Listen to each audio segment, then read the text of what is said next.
د ګناه پیټ دې را پنډ کړ سرګردان دې کړم اے لالا دې دنیا ستړی. قدرمنو اورېدونکو، ستاسو پام را اړوو د الحاج مولوي محمد یاسین فهیم صاحب یوې عالمانه وینا ته.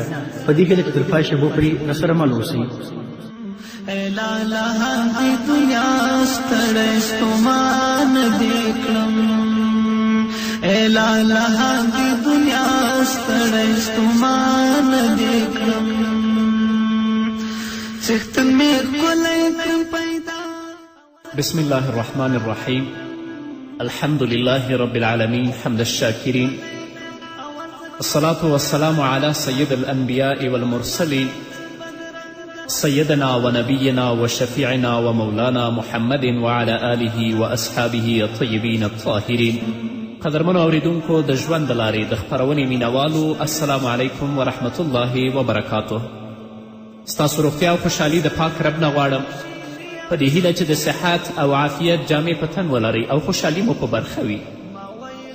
دا دی زه محمد یاسین فهیم د ژوند د لارې د خپرونې په وړاندې کولو کې ستاسو په خدمت. زموږ د نننۍ خپرونې موضوع بیا هم د حشر له میدان څخه تر جنت او دوزخه پورې. قدرمنو اوریدونکو، د حشر ورځ او د حساب ورځ ډیره سخته ورځ ده. هلته به هر انسان د خپلو اعمالو او ګناهو مطابق په خپلو خپلو کې ډوب وي. څوک به تر خپل زنګنو پورې ډوب وي، څوک به تر نامه پورې، څوک تر سینو پورې او څوک تر خپل ستوني پورې به په خپلو خپلو کې ډوب او غیر د الله رب العزت د رحم او د فضل نه او د محمد رسول الله صلی الله علیه وسلم د شفاعت نه بله د خلاصون لار هلته نشته. خو ځینې داسې کسان چې د الله محبوب بندگان دي، څوک به خپلې کورنۍ ته، څوک به خپل قوم ته او څوک به خپلې قبیلې ته شفاعت کوي. د الله په حضور کې الله به د هغه په شفاعت باندې دې انسانانو ته بخښنه کوي.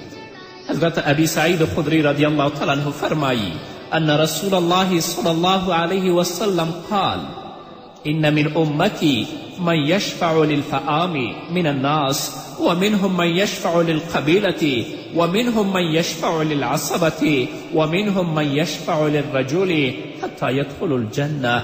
رواه البخاري. ابو سعید خدری رضی الله عنه فرمایی چې رسول الله صلی الله علیه وسلم وفرمیل زما د امت څخه به داسې کسان وي چې د خلکو یوې لویې ډلې ته به شفاعت کوي، او زما په امت کې به داسې کسان هم وي چې د یوې قبیلې شفاعت به کوي، او داسې کسان هم شته چې د یوې کورنۍ شفاعت به کوي، او داسې کسان هم شته چې د یو شخص او د یو انسان شفاعت به کوي، تر دې چې ټول جنت. هغه مور و پلار چې د خپل اولاد ته سالمه روزنه او سالمه تربیت ورکه، هغه د الله کلام ته کینوه، د رسول الله صلی الله علیه وسلم احادیثو ته کینوه، حافظ د قرآن شه، دا اولاد به د آخرت په ورځ د خپل پلار شفاعت کوي. الله به د دې په شفاعت باندې د دې مور و پلار جنت ته بیایي. لکه چې رسول الله صلی الله علیه وسلم فرمایي هغه څوک چې قرآن ولولي او په قرآن باندې عمل وکړي، الله رب العزت به دام جنت ته داخل کړي، او د دې شفاعت په واسطه باندې 10 کسه د دې د کورنۍ چې په هغو باندې جهنم واجب وي، الله به دوی هم جنت ته بوزي. شهید به هم هلته شفاعت کوي، عالم به هم هلته شفاعت کوي. خو دا هله چې حافظ عالم وي، حافظ عامل وي او عالم عامل وي، هلته به د خپل کورنۍ او د خپل قوم و قبیلې شفاعت کوي. الله دې موږ د هغو د شفاعت نه ناهیلي کوي. همدارنګه حضرت عبدالله بن ابي جدعه رضی الله عنه فرمایي سمعت نبی صلی الله علیه وسلم یقول لیدخلن الجنة بشفاعة رجل من امتی اکثر من بني تمیم. قالوا يا رسول الله سواك؟ قال سواي. قلت أنت سمعته من رسول الله صلى الله عليه وسلم؟ قال أنا سمعته. رواه ابن ماجه في كتاب الزهد. د عبدالله بن ابي جدعه څخه روایت دی.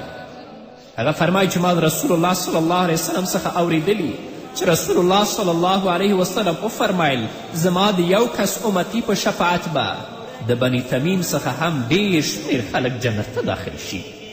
بني تمیم ډیره یوه لویه قبیله ده. خو رسول الله صلی الله علیه وسلم فرمایي چې د حشر په ورځ به زما د امتیانو نه د یو کس په شفاعت باندې د بني تمیم د قبیلې نه ډیر خلک الله جنت ته داخل کړي. هغوی وویل چې پرته له تا یا رسول الله. رسول الله صلی الله علیه وسلم ورته وفرمیل پرته له ما نه. همدارنګه حضرت انس بن مالک رضی الله تعالی عنه فرمایی سألت نبی صلی الله علیه وسلم ان یشفع لی یوم القیامة فقال انا فاعل. قال قلت یا رسول الله فأين أطلبك؟ قال اطلبني أول ما تطلبني على الصراط.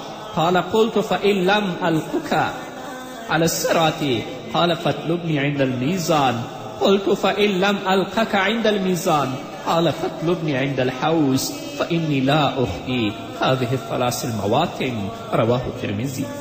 حضرت انس بن مالک رضی الله تعالی عنه څخه روایت دی. هغه فرمایي چې ما د محمد رسول الله صلی الله علیه وسلم څخه سوال وکړ یا رسول الله د قیامت په ورځ به زما شفاعت وکړي. رسول الله صلی الله علیه وسلم ویلي چې زه به ستا شفاعت کوم. حضرت انس بن مالک رضی الله تعالی عنه فرمایي چې ما ویلي یا رسول الله زه به د حشر په ورځ تا چیرته لټوم. رسول الله راته وفرمایل چې ما لومړی د پل صراط په خوا کې لټوه. انس بن مالک فرمایي یا رسول الله که هلته زه تا پیدا نه کوم بیا به دې چیرته لټوم. رسول الله وفرمایل چې ما د میزان په خوا کې لټوه چې کوم ځای کې د انسانانو او زما د امت عملونه تلل کیږي. انس بن مالک فرمایي چې ما بیا ویل یا رسول الله که تا زه میزان څخه بیا نه مومم بیا به دې چیرته غواړم. رسول الله صلی الله علیه وسلم راته ویلي چې ما به د حوض کوثر په خوا کې لټوي. زه به د دې درې ځایونو څخه پرته په بل ځای کې نه یم. الله رب العزت دې موږ د محمد رسول الله د شفاعت نه محروموي. هغه غمخوار پیغمبر دی چې د هر پیغمبرانو تر شا چې د رسول الله امت وګرځي او د شفاعت غوښتنه وکړي هغوی به ځواب ورکړي. آخر به محمد رسول الله صلی الله علیه وسلم ته راشي او دوی ته به ووایي چې د الله محبوبه د الله دربار کې ته زموږ شفاعت وکړه چې الله موږ ته بښنه وکړي. نو محمد رسول الله صلی الله علیه وسلم به د الله په دربار کې لاسونه پورته کړي.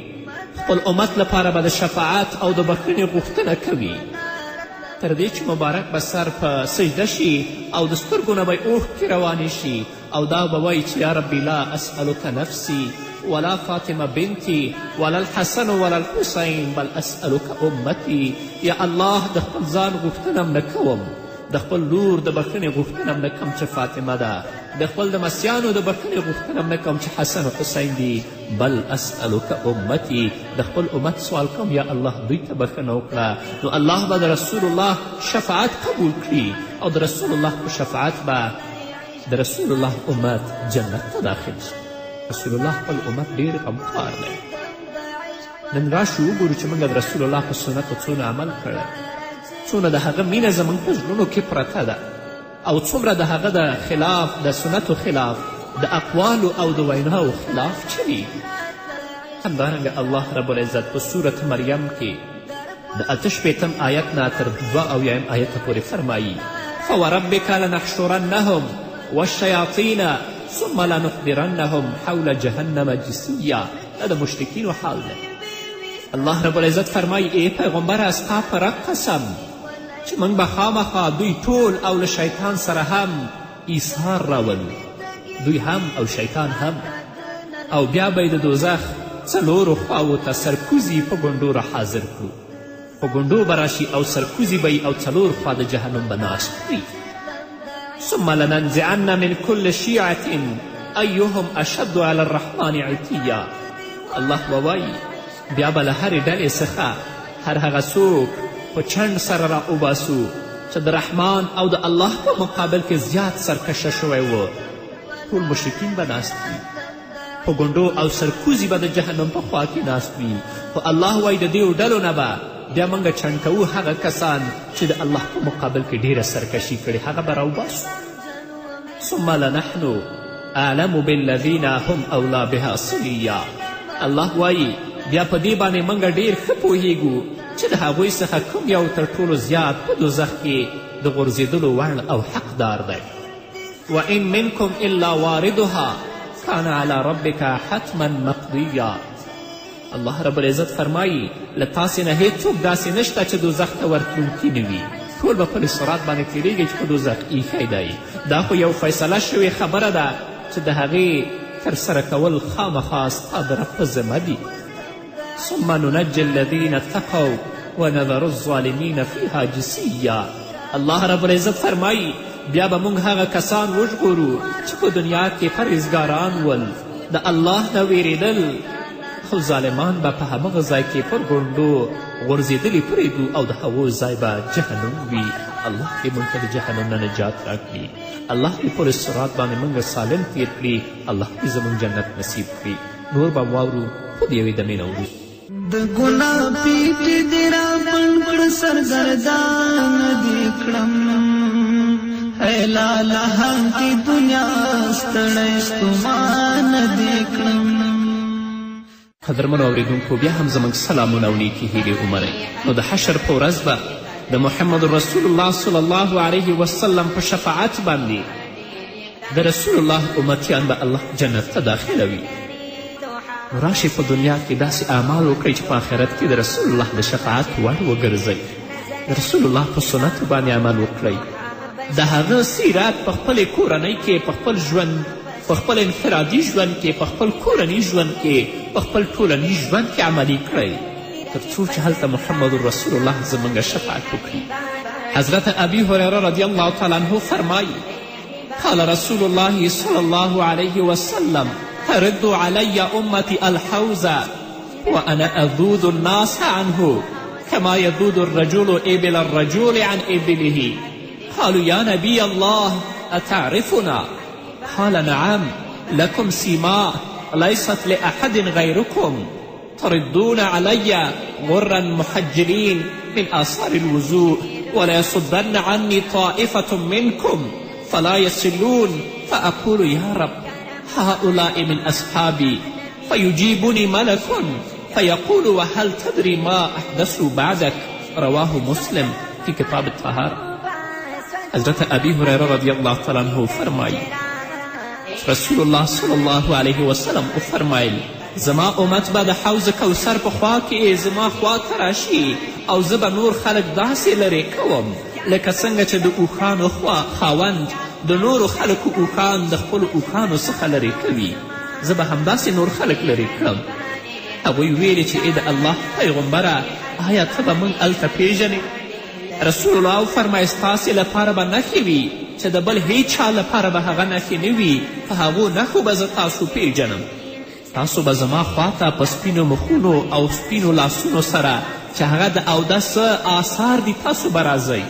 او یوه ډله چې زه غواړم چې هغه هم د خپل خواته راولم او شفاعت یې وکړم هغه به زما څخه لرې کړی شي، زما څخه به منې کړی شي او حوض ته به راونه رسیږي.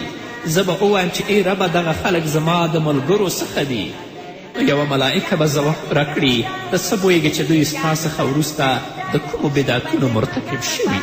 نو رسول الله صلی الله علیه وسلم به هلته خپل امت د هغو نښو نښانونه پیژني چې په دنیا کې اودسونه کړي دي، خپل مخونه او خپل لاسونه وینځلي دي. نو د دوی مخونه او د دوی لاسونه به هلته ځلیږي. رسول الله به پیژني چې دا زما ملګري او زما امتیان دي. حوض کوثر ته به راولي او د الله په دربار کې به شفاعت وکړي او د حوض کوثر اوبه به ورکړي. اما هغه کسان چې په دنیا کې د مانځه پابند نه دي، د اوداسه توجه هغوی سره نشته، د مانځه توجه هغوی سره نشته، هغوی به هلته دا نښې نه لري. نو هغه ډله چې راروانه ده الله به بیرته تاو کړي، نه به پرېږدي چې رسول الله ته راشي. رسول الله به وایي چې دا زما ملګري دي. ای زما ربه ملکه به ورته آواز وکړي چې ته څه پوهېږې چې وروسته ستا د مرګ نه دوی څه وکړل؟ راشي د مانځه پابند وګرځئ خویندو او ورونو. د رسول الله په سنتو باندې عمل وکړئ، د الله په احکامو باندې عمل وکړئ تر څو چې هلته مخونه او لاسونه وځلیږي. رسول الله حوض کوثر ته بوځي، هغه ځای نه اوبه درکړي او د الله په دربار کې ستاسو شفاعت وکړي او د رسول الله په شفاعت باندې الله تاسو جنت ته بوځي. د حضرت ابوذر رضی الله تعالی عنه څخه روایت دی. هغه فرمایي چې ما ویلې یا رسول الله د حوض کوثر لوښي څه شی دي؟ رسول الله وفرمیل قسم په هغه ذات چې زما نفس د هغه په لاس کې دی چې د حوض کوثر لوښي د آسمان له ستورو څخه په هغه شپه کې چې تیارې وي او ورېځ نه وي زیات روښانه دي. په کومه شپه چې ورېځ نه وي او تیارې وي ستوري ډېر ځلانده وي، خو رسول الله وایي چې د حوض کوثر لوښي د آسمان له ستورو څخه په هغه شپه کې چې تیاره وي او ورېځ نه وي زیات روښانه دي او د دې نه زیات دي. او څوک چې له دغه حوض څخه یو ځل اوبه وڅښي هیڅکله به تږی نشي. او رسول الله فرمایي په حوض کې 2 ناوې له جنت څخه راتویږي او څوک چې له دې څخه اوبه وڅښي هیڅکله به نه تږی کیږي. او د حوض کوثر پلنوالی د اوږدوالي په اندازه دی چې رسول الله هلته تشبیه ورکوي چې د عمان نه تر ایله پورې چې 2 سیمې په شام کې دي. او رسول الله صلی الله علیه وسلم فرمایي چې ماؤه اشد بیاضا من اللبن و احلا من العسل. د حوض کوثر اوبه له شودو څخه زیاتې سپینې دي او له شاتو او د ګبینو څخه زیاتې خوږې دي. الله رب العزت دې موږ د حوض کوثر د اوبو نه محرومه کوي. الله دې موږ ته د محمد رسول الله شفاعت نصیب کړي چې د هغه په شفاعت باندې الله موږ ته بښنه وکړي.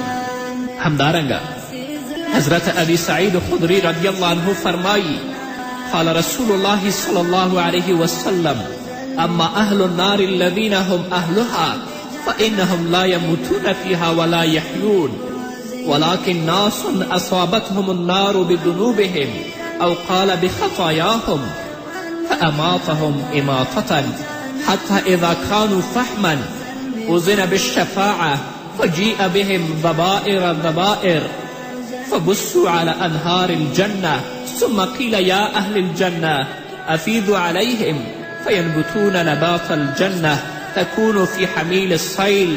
فقال رجل من القوم كان رسول الله صلى الله عليه وسلم قد كان بالبادية. رواه مسلم في كتاب الإيمان. ابو سعید خدری رضی الله عنه فرمایي چې رسول الله صلی الله علیه وسلم وفرمیل چې دوزخیان هغه کسان دي چې د اور لایق دي، هلته به نه مړه کیږي او نه به ژوندي کیږي، بلکې تل لپاره به هغوی د الله په غضب او د الله په عذاب کې ګرفتاره وي. خو داسې کسان هم په جهنم کې شته د خپلو د ګناهونو او د خطاګانو په سبب چې دنیا کې کړي هغو ته به اور رسي، نو الله به هغوی مړه کړي او چې کله په سکروټو او په سکرو باندې تبدیل شي نو د هغوی په باره کې به د الله رب العزت له طرفه د شفاعت اجازه ورکړی شي چې اوس د دوی شفاعت وشي او هغوی به ډلې ډلې د ګیډیو په شان د جهنم نه راوویستلی شي او د جنت په نهرونو کې به خواره واره واچول شي او وبه ویل شي چې ای جنتیانو په دوی باندې اوبه راتویې کړئ. نو جنتیان به د جنت نه په دوی باندې اوبه راتویې کړي نو دوی به داسې راشنه شي لکه په کوم ځای کې چې سیلاب راشي او د هغه سیلاب نه وروسته هلته څه شی دانې پرتې وي او هغه راشنې شي نو دوی به همداسې راشنه شي. او چې کله راشنه کیږي او زرغونه کیږي ډېر نازک او کم رنګه به وي ځکه په هغوی به د اور اثرات لا پراته وي نو ځکه به ضعیف وي. یو سړی چې هلته ناست و هغه ویلې ګواکه چې رسول الله صلی الله علیه وسلم په صحرا کې ژوند کړی په دې ټولو څیزونو باندې پوهیږي. نو دا هغه کسان دي چې په خپلو ګناهونو او خطاګانو باندې الله دوی جهنم ته بیایي. په جهنم کې به سوځي د سکرو په شان به شي خو د رسول الله صلی الله علیه وسلم په شفاعت باندې به دوی سکروټو په شان د سکرو په شان د جهنم نه راوایستلی شي او جنتیانو ته وویل شي چې په دوی باندې اوبه راتویې کړئ. نو چې کله اوبه په دوی راټویې کړي لکه دانې په شان به دوی زرغونه شي او بیرته به د دوی صورت برابر شي الله به جنت ته بوځي.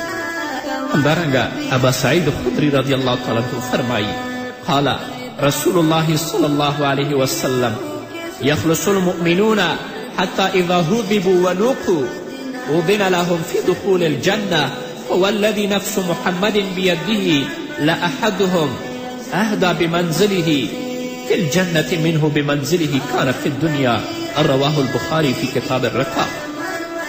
حضرت أبي سعید خدری رضی الله عنه فرمایي قال رسول الله صلى الله عليه وسلم يخلص المؤمنون من النار فيحبسون على قنطرة بين الجنة والنار فيقص لبعضهم من بعض مظالم كانت بينهم في الدنيا حتى إذا هزبوا ونقوا أذن لهم في دخول الجنة فوالذي نفس محمد بيده لأحدهم أهدى بمنزله في الجنة منه بمنزله كان في الدنيا. رواه البخاري. ابو سعید خدری رضی الله تعالی عنه فرمایي رسول الله فرمایل مؤمنان به د اور څخه نجات ومومي نو د هغه پله په سر باندې چې د جنت او د دوزخ په منځ کې دی دوی به ایثار کړی شي تر څو د یو بل څخه چې په دنیا کې د هغو حق ځای کړی د خپل قصاص وانخلي.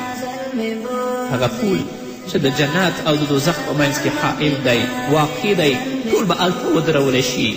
هر هغه چا چې په دنیا کې په یو بل باندې ظلم کړی یا حق خوړلی تر څو چې قصاص د یو بل نه وانخلي جنت ته نشي تللی. او کله چې د یو بل له حقوقو څخه پاک او سپېڅلي شي نو هغوی ته به د جنت د داخلېدلو اجازه ورکړی شي. رسول الله وایي نو قسم په هغه ذات چې زما نفس د هغه په لاس کې دی له دوی څخه به هر یو په جنت کې د خپل د کور او د منزل لاره په دنیا کې د خپل کور د لارې څخه ښه پیژني. په دنیا کې خو هر یو ته د خپل کور لار معلومه ده خو جنتیان چې کله جنت ته ځي د خپل د منزل او د کور لاره به داسې ورته معلومه وي لکه څنګه چې په دنیا کې دې ته د خپل د کور لاره معلومه وه حتی د دې نه به هغه لاره ډېره ښه ورته معلومه وي. الله دې په موږ باندې رحم وکړي. الله دې زموږ ګناهونه معاف کړي. الله دې موږ ته جنت نصیب کړي. الله رب العزت دې ما ته تاسو ته زموږ ټولو خویندو ورونو ته د نیکو اعمالو توفیق راکړي او موږ ته دې هدایت وکړي تر څو چې هلته جنت زموږ ځای شي او الله هم د جهنم نه وساتي په دې هیله. نو قدرمنو اورېدونکو دا وه زموږ نننۍ خپرونه چې ستاسو درانه حضور ته وړاندې شوه. تر بلې خپرونې پورې تاسو ټول په پاک رب سپارم. ښاد بریالي او کامیاب اوسئ. الله مو مل شي. نیکمرغي او سکون ما ویل تا سره راشي نیکمرغي او سکون څومره چې تېره شوې